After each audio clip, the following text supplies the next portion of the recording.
Farzand tarbiyasida qizini tarbiyasida qiynalayotgan ayollar bor. Qizi yengiltak onalar bor. Qiz bolani tarbiyasi juda ham murakkab. Ba'zi bir holatlarda murojaatlar bo'ladi. Men qizim bilan chiqishmayman. Qizim balog'at yoshiga yetib qoldi.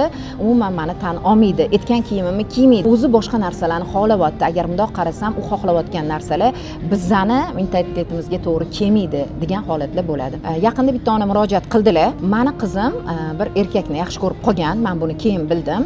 U erkakning o'zining oilasi bor. 3 ta farzandi bor. Meni qizim o'sha insonga turmushga chiqishga tayyor bo'lib turibdi.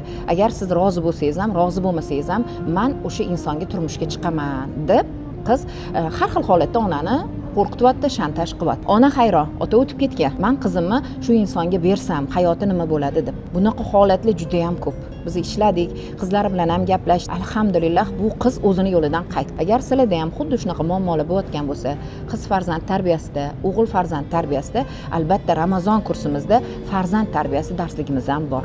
Agar bu kursda qatnashish xohlasangiz, dars so'zini yozib ketsangiz, sizga aloqaga chiqamiz.